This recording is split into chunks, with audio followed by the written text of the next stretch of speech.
반갑습니다. 투자하는 아재입니다. 오늘은 종목 리서치라는 주제로 이야기하겠습니다. 시작에 앞서 구독과 좋아요, 슈퍼땡스는 제게 큰 힘이 됩니다.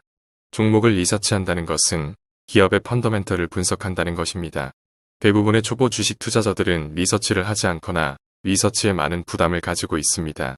실제로 리서치를 소홀히 하는 투자자를 주변에서 쉽게 찾을 수 있습니다. 소위 전문가라 불리는 사람들이 리서치한 내용을 듣고 그것을 확인하지 않은 채 맹신합니다. 또한 일부 투자자들은 잘못된 방법으로 리서치를 하여 시장의 잡음에 현혹되어 잘못된 판단을 하곤 합니다. 리서치는 이러한 시장의 잡음 등을 걸러내고 기업의 펀더멘털에 영향을 주는 객관적인 사실만을 투자자들에게 파악하기 용이하게 해주는데 목적이 있음을 명심해야 할 것입니다. 과거 저의 글에서 주가는 기업의 펀더멘털과 심리의 고비라 이야기한 바 있습니다. 여기서 심리는 변동의 횟수와 호기심에 예측하는 것이 불가능한 영역이라 할 수 있습니다. 그래서 우리는 그 기업의 본질적 가치, 펀더멘털에 집중해야 할 것입니다. 이러한 기업의 펀더멘털을 파악하는 과정 및 방법을 종목 리서치라 정의할 수 있습니다. 그러한 의미에서 종목 리서치는 기업의 가치의 원천인 펀더멘털을 확인할 수 있는 과정입니다. 돌다리도 두드리고 건너듯이 저명한 전문가나 슈퍼 개미들의 말들을 맹목적으로 믿지 않고 확인하는 리서치를 해야 할 것입니다. 이러한 리서치는 개인의 관점이 들어가기에 각자 진행 과정이 다를 수 있습니다. 여기서 중요한 것은 우린 투자자로서 자신만의 창의적인 리서치 방법으로 경쟁력을 높여야 한다는 것입니다. 여러분께 저의 리서치 방법을 공유하겠습니다. 개인적인 방법이니 참고만 부탁드립니다. 1. 실생활에서 호기심을 가지고 독서, 뉴스, 검색을 통한 미래의 흐름 읽기. 예를 들면 현재는 4차 산업의 문턱에 직면해 있습니다. 이런 미래의 4차 산업에 무엇이 음악할 것이고 어떠한 미래가 펼쳐질지에 대한 호기심, 독서, 뉴스, 검색 등을 공부하여 다가올 미래에 대한 시나리오를 그려봅니다. 이것은 수험생이 공부할 과목과 목표를 결정하는 것과 같다고 할 수 있습니다. 자신이 잘 아는 것이나 평소 관심 있는 분야, 직업과 연관 있는 분야는 좀 더 수월할 수 있을 것입니다.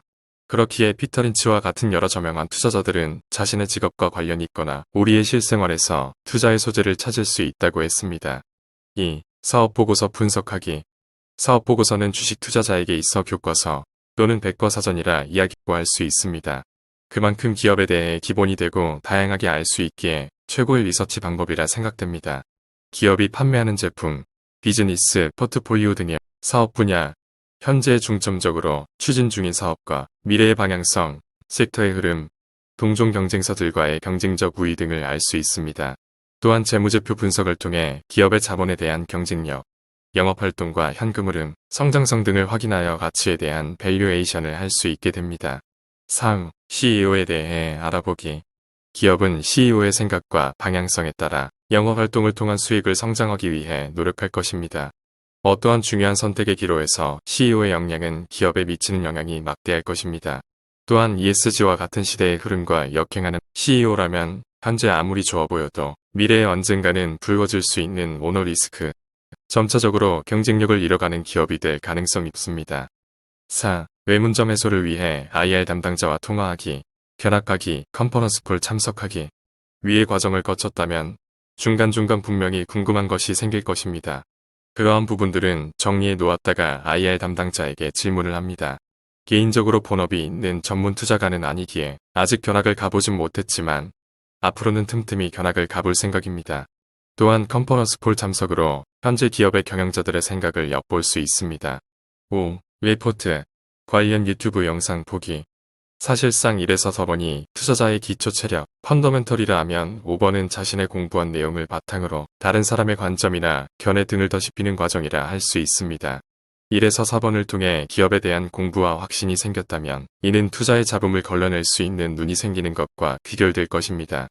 1에서 4번을 거치지 않고 처음부터 증권사 애널리스트의 리포트, 유튜브의 다양한 영상들을 시청하는 것은 개인적인 의견, 좋고 나쁨을 구분하는 것이 매우 어려운 것이기에 잘못된 방향으로 나아가기 쉽습니다. 따라서 이것은 반드시 마지막 단계이길 희망합니다.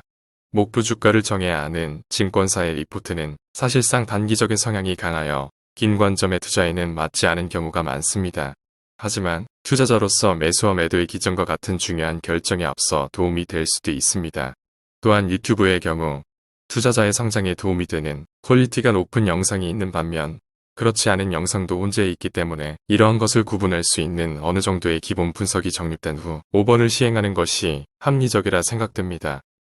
위의 것을 1에서 5번까지 나열했지만 1에서 4번까지의 과정은 현실적으로 순서에 큰 의미가 없을 수 있습니다.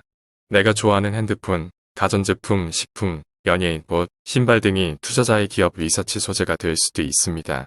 또한 실생활에서 운동을 하다가 너무 좋은 제품을 만났다던가 주부가 요리를 하다가 너무나 창의적인 주방기기를 경험했다던가 기업의 CEO의 강연이나 컨퍼런스 콜 등으로 기업에 대한 미래 성장성이 좋아 보일 수도 있고 유명인들의 선행 등으로 그들이 속한 단체에 관심과 호감이 증대될 수도 있을 것입니다. 이처럼 투자라는 것은 현재의 삶을 살아가면서 삶의 곳곳에 보이는 뉴스들을 지나치지 않고 오롯이 받아들여 투자로 이어가는 과정이 아닐까 생각합니다. 이러한 삶과 투자를 이어주는 것은 투자적 호기심이라 생각됩니다. 오늘도 저는 호기심이 많은 투자자가 되기 위해 노력합니다. 오늘의 이야기는 여기까지입니다. 구독과 좋아요, 여유가 되시면 슈퍼땡스는 제게 큰 힘이 됩니다. 여러분의 성투를 기원합니다. 감사합니다.